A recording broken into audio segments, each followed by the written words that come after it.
Estas son las divisiones de los porteros. ¿Quiénes eran estas personas? ¿Cuáles eran sus responsabilidades? Y sobre todo, ¿por qué eran tan valiosos para el templo? Vamos a descubrirlo juntos en Primera de Crónicas, capítulo 26. Esfuerzo, dedicación y compromiso son necesarios para alcanzar lo valioso de la vida. Por eso son necesarios para estudiar la palabra de Dios, porque a veces lo hacemos aunque no tenemos ganas, aunque no tenemos tiempo, aunque quizá nos sentimos muy mal espiritualmente. Todos los días tenemos que abrir la palabra de Dios. Así que qué bueno que estás aquí. Bienvenido. Vamos al capítulo de hoy. El capítulo de hoy es muy interesante y nos sigue contando de la administración, de la organización que David dejó antes de morir. En este caso vamos a hablar de los porteros. También eran parte de la familia de Leví, también, pues como su nombre lo indica, eran levitas. Y aunque ellos, su función en la primera que vamos a estudiar son porteros, pues son las personas que están en la puerta. Uno podría decir, bueno, esos son de menos responsabilidad, no son sacerdotes, no están al tanto de las ofrendas o haciendo algo como más relevante. Sin embargo, su tarea es muy, muy importante. ¿Por qué? Bueno, porque va a haber 4 puertas en el templo, de acuerdo a los puntos cardinales, y estas 4 puertas, pues, ¿quién va a cuidar el acceso? ¿Quién va a administrar, proteger el acceso al templo? Se necesitan personas responsables, personas serias y también personas que tengan las credenciales, es decir, que estén acreditadas para esta responsabilidad. Así que sin el trabajo de ellos, todo se podría volver un caos. Así que vemos aquí 2 familias. En el versículo 1 nos cuenta de los coreitas, que estaba Meselemías. Versículo 1, 2 y 3 nos cuenta sus hijos, quién es el nombre de sus hijos. En el versículo 3 nos introduce un nombre que ya hemos escuchado, los hijos de Obed-Edom. Algunos comentarios sugieren que este hombre es el mismo que recibió el arca del pacto cuando fracasó su traslado, cuando David la traía para Jerusalén. Y si te acuerdas que dice que aunque estuvo apenas unos 3 meses, en esos días fue ricamente bendecida la casa de Obed-Edom. Y entonces, por el significado de los nombres, aquí en el versículo número 4 y 5, dicen, es el mismo porque sus nombres tienen un significado así de bendición, de progreso, de abundancia, de gratitud a Dios. Eso implican los nombres que tienen los hijos de Obed-Edom. Y aún así el versículo 5 vuelve a recalcar, dice que Dios había bendecido a Obed-Edom en gran manera. Y una de las formas que vemos que fue bendecido es que sus hijos y él mismo estaban en la administración de las entradas del templo. Y te digo, algunos podrían decir, esto es un trabajo secundario, pero la Biblia deja claro que esta fue parte de la gran bendición que Dios le dio a esta persona. El versículo número 6 habla de Semaías, uno de los hijos de Obed-Edom. Dice que tuvo hijos muy capaces que obtuvieron posiciones de gran autoridad en el clan. Otra forma de expresar que fueron bendiciones es que sus hijos tuvieron mucha capacidad.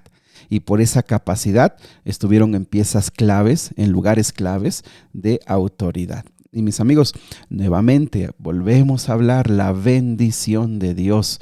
Cuando una persona es leal, cuando una persona es fiel a Dios. Ojo, más allá de la obediencia, porque muchas veces la obediencia es por compromiso o la obediencia muchas veces es por conveniencia, pero la palabra fidelidad es una entrega total al Señor que por supuesto involucra amor y ese amor se refleja en la obediencia. Así que cuando Obed-Edom recibe y protege y cuida con mucho respeto y un profundo amor esa arca, Dios le bendice. Y ahora vemos que le bendijo con muchos hijos, le bendijo con hijos capaces y le bendijo también que esos hijos tuvieran pues la aprobación del pueblo para estar en lugares de autoridad. Por eso te digo que a veces hay momentos en la vida que uno tiene que dejar de orar por uno mismo y orar por sus hijos y decirle a nuestro Padre, Señor, ya no más bendiciones para mí, bendice a mis hijos, protégelos, cuídalos, ayúdalos a desarrollar sus capacidades.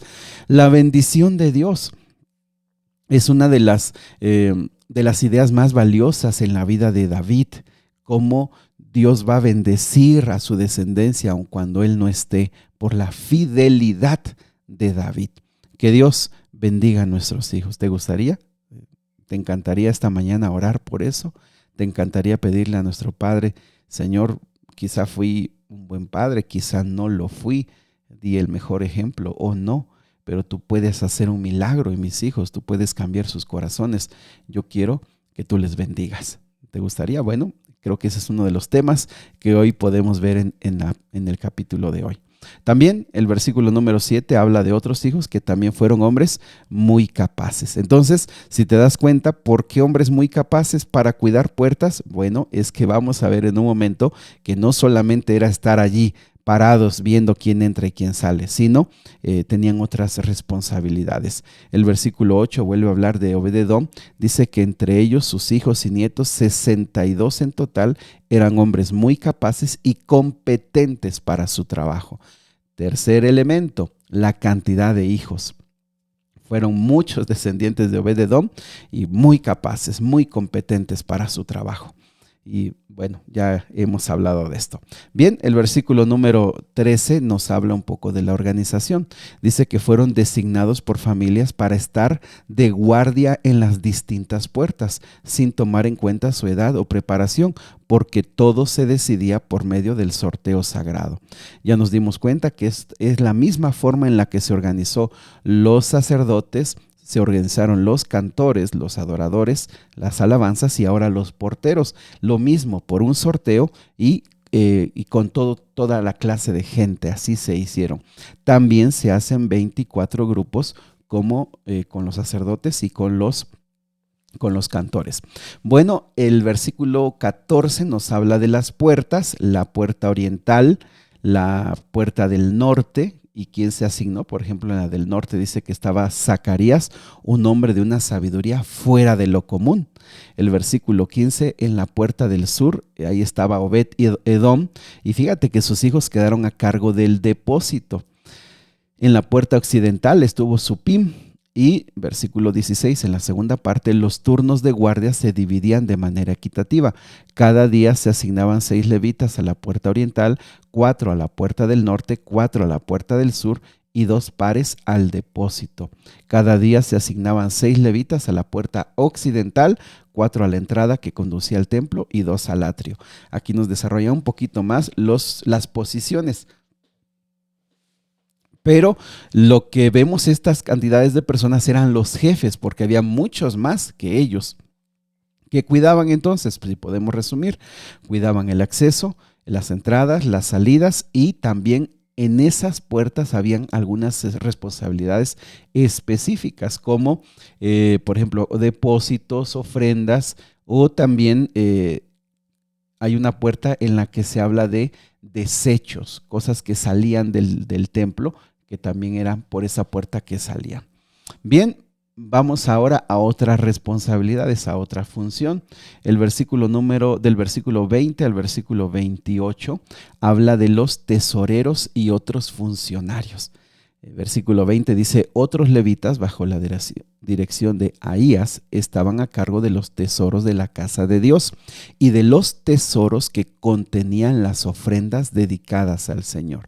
Ellos estaban a cargo de los tesoros de la casa del Señor. Aquí hay otros levitas que su función es eso, guardar, proteger, cuidar de los tesoros y de las ofrendas que se tenían que resguardar en el templo. El versículo 24 habla del clan de Amram. Sebuel fue un descendiente de Gersón, hijo de Moisés, que él era el funcionario principal de los tesoros. Nuevamente vemos organización, vemos distribución de responsabilidades. Por supuesto que aquí están resumidas, nos está contando, pero todas estas funciones pues tenían bien delimitadas las acciones que podían hacer y lo que no podían hacer, nos dicen los comentarios. Selemot y sus parientes estaban a cargo de los tesoros que contenían las ofrendas que el rey David, los jefes de familia, los generales, los capitanes y otros oficiales del ejército habían dedicado al Señor. Fíjate, En lo anterior eran ofrendas como ordinarias, pero aquí eran un tesoro especial, como donaciones especiales que habían dado estas personas. En este caso, el más conocido, el rey David. También Selemot y sus parientes también cuidaban las ofrendas dedicadas al Señor por Samuel el vidente, Saúl, hijo de Cis, Abner, hijo de Ner, y Joab, hijo de Sarbia. Otra vez, otro grupo de donaciones también se identificaban y se cuidaban y se resguardaban. Del versículo 29 al final, al versículo 32, tenemos otras responsabilidades. Ya vimos dos, vimos los porteros, vimos a los tesoreros y ahora vamos a ver funciones administrativas, es decir, funciones de gobierno y funciones de jueces. Aquí es bien importante porque nos podríamos enredar un poquito, porque básicamente estamos dividiendo el territorio en oriente y occidente, o en el este o en el oeste. ¿Qué es lo que dividía el territorio? Pues el río Jordán. Dice que a Izar de Kenanías y sus hijos se les dieron las responsabilidades administrativas. Estoy leyendo el versículo 29. Como funcionarios y jueces sobre Israel. Otras versiones dicen como gobernadores y jueces de Israel. Aunque esto ya lo habíamos conocido un poco desde la época de los jueces y desde la época de Josué, cómo él había distribuido los levitas y cómo ya teníamos gobernadores y jueces, ahora se recalca o se revisa o se organiza, ya que el reino ya está plenamente establecido, entonces se va a revisar cómo se puede hacer. Dice el versículo 30 que del clan de Hebrón, Asabías y sus parientes, 1,700 hombres capaces quedaron a cargo de las tierras israelitas del occidente del Jordán. Eran responsables de todos los asuntos relacionados con él. Ojo aquí, ¿qué es lo que hacían? A ver, no nos perdamos. ¿Qué es lo que hacían? Ellos eran responsables de los asuntos relacionados con el trabajo del Señor y con el servicio al rey en esa área. Estamos hablando de occidente, del lado occidente, del lado donde estaban más tribus. Estaban, ojo con esto, 1,700 hombres.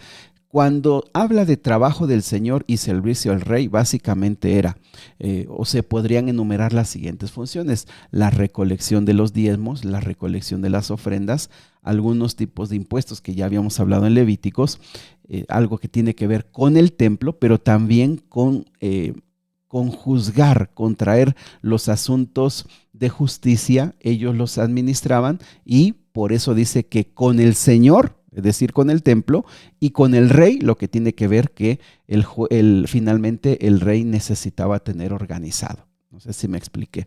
Bien, del versículo número 32 dice que había 2,700 hombres capaces entre los parientes de Jereías.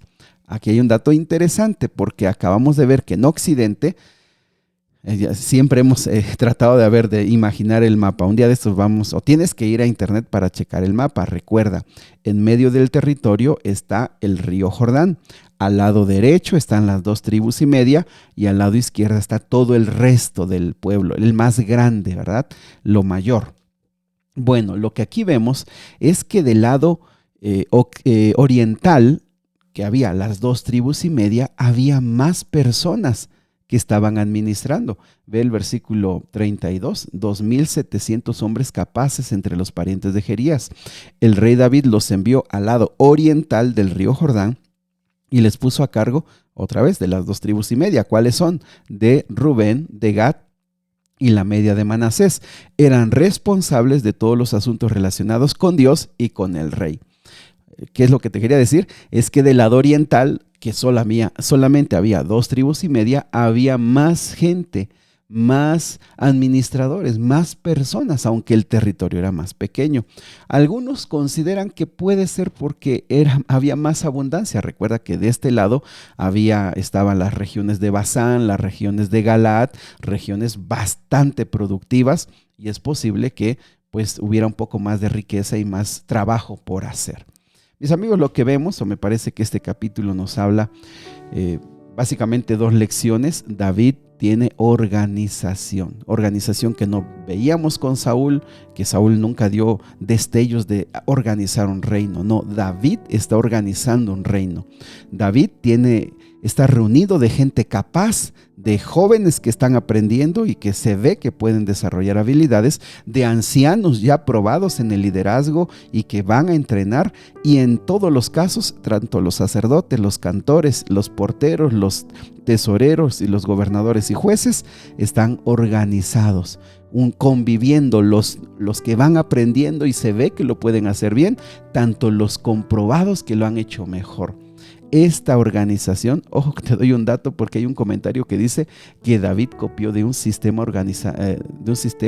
de organización egipcio, y eso lo voy a investigar un poco más, pero lo que quiero decirte es que había bastante organización, bastante capacitación, bastante liderazgo para levantar un reino, no para levantarnos solamente una temporada, para levantar un reino, para sostener un reino y para que este reino prospere.